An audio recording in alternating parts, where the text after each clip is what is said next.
નમસ્કાર દર્શક મિત્રો, તમે જોઈ રહ્યા છો સાંઈ ગ્રુપ હાઉસ સંચાલિત નવસારી લાઈવ અને ઝટપટ ન્યૂઝ। અમલસાડ કેળવણી મંડળ સંચાલિત BN મહેતા કલા વિદ્યા મંદિર ખાતે આજે કલાગુરુ જશુભાઈ નાયકની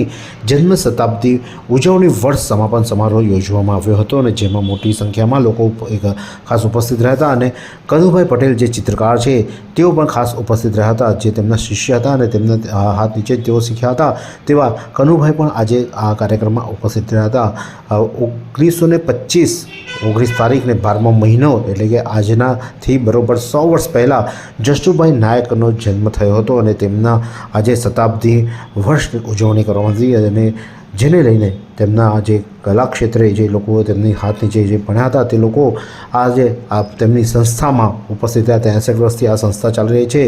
GS ભક્ત ગ્રાફિક ભવન BN મહેતા કલા મહાવિદ્યા મંદિર અમલસાડ ખાતે મોટી સંખ્યામાં લોકો ઉપસ્થિત રહ્યા હતા અને ત્યારે આ પ્રસંગે મુખ્ય મહેમાન તરીકે ઉપસ્થિત એવા કનુભાઈ પટેલ શું જણાવી રહ્યા છે, આવો સાંભળીએ। નમસ્તે, હું કનુ પટેલ, ચિત્રકાર, અભિનેતા, માનદ નિયામક, CVM college of fine arts, CVM university, Vallabh Vidyanagar. મિત્રો, આજે બહુ જ મારા માટે ખૂબ જ આનંદનો દિવસ છે કે દક્ષિણ ગુજરાતના કલાગુરુ એવા શ્રી આદરણીય જશુભાઈ નાયક કે જેમણે મને ઘણીવાર ચર્ચાઓ કરી અને કલાનો માર્ગ બતાવ્યો છે, તેવા કલાગુરુનું આજે જ્યારે શતાબ્દી વર્ષ ઉજવાતું હોય ને એમાં જ્યારે મારે મુખ્ય અતિથિ તરીકે આવીને વક્તવ્ય આપવાનું થયું ત્યારે મને ખૂબ જ હૃદયપૂર્વક આનંદ થયો। બીજી વાત કે કલાગુરુ શ્રી જશુભાઈએ જે દક્ષિણ ગુજરાતમાં કલાનો યજ્ઞ માંડી અને જે વિદ્યાર્થીઓ અને કલાર્થીઓ ઊભા કર્યા છે તે ખૂબ જ મહત્વપૂર્ણ છે અને આજે આ સંસ્થાનું એક ઉજળું પાસું છે કે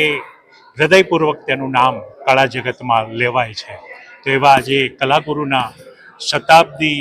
વર્ષ જન્મ શતાબ્દી વર્ષની વંદના સમયે અહીંયા ઉપસ્થિત રહેવાનું મળ્યું તે ખૂબ જ આનંદનો અને ગૌરવનો વિષય મારા માટે છે અને વિદ્યાર્થીઓને મને સંબોધવાનું મળ્યું તેની અપાર ખુશી છે। ધન્યવાદ। તો નવસારીના રોટરીના ચેરપર્સન એવા યોગેશભાઈ શું જણાવે છે, આવો સાંભળીએ। આજનો આ દિવસ એટલે કે 19/12/2025 અને એક્ઝેક્ટલી 100 વર્ષ પહેલાં 1925માં જન્મ લઈને આજે સ્વામી જન્મ જયંતિ જ્યારે BA મહેતા કલા મહાવિદ્યાલય અને અમરસાડ વિભાગ કેળવણી મંડળ અને સમગ્ર કલા જગતમાંથી શ્રી જશુભાઈના ચરણો રજોથી એમને કલાગુરુનું બિરુદ મળ્યું ત્યારથી જે લોકોએ પોતાની જિંદગીની અંદર એક પગથી કલા ક્ષેત્રે માંડી એવા અનેક કલાકારો વતી આજે એમને જે શ્રદ્ધાંજલિ આપવામાં આવી છે એક નવા યુગનો પ્રારંભ છે, કારણ કે આ સંસ્થા લગભગ 63 વર્ષથી ચાલતી છે ને હવે પછી એક નવા સ્વરૂપમાં એ આરૂઢ થઈને નવા પગથા ઉપર ચડી રહી છે। ત્યારે અમારા સૌ વતી એમને સત વંદન અને એમને ખૂબ સારી શ્રદ્ધાંજલિ।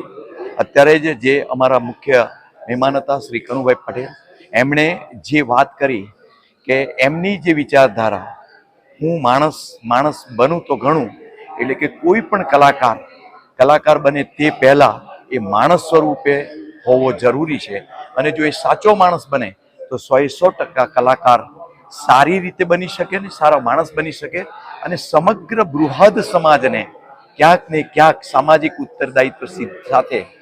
એ સમાજને કંઈક જ્વલિત અને પ્રજ્વલિત કરી શકે એવી એક એમના દેવ એવા મહાદેવની એક આશીર્વચન સાથે નતમસ્તક એમને વંદન કરું છું અને સાચી શ્રદ્ધાંજલિ આપું છું। Thank you very much. કલા ક્ષેત્રે પોતાની આગવી છબી ધરાવનાર એવા કલાગુરુ જશુભાઈ નાયકની જન્મ શતાબ્દી વર્ષની ઉજવણી આજે કરવામાં આવી હતી અને જેમાં લોકોએ તેમને યાદ કર્યા હતા અને તેમના જે કાર્યો છે તેમને વાગોળ્યા હતા અને આજે એમને આજે શતાબ્દી વર્ષને નિમિત્તે તેમને ખાસ કરીને તેમને પુષ્પ અર્પણ કરીને તેમને જન્મ દિવસની ઉજવણી પણ કરવામાં આવી હતી। આ જ પ્રકારના અવનવા સમાચારો માટે જોતા રહો નવસારી લાઈવ અને ઝટપટ ન્યૂઝ।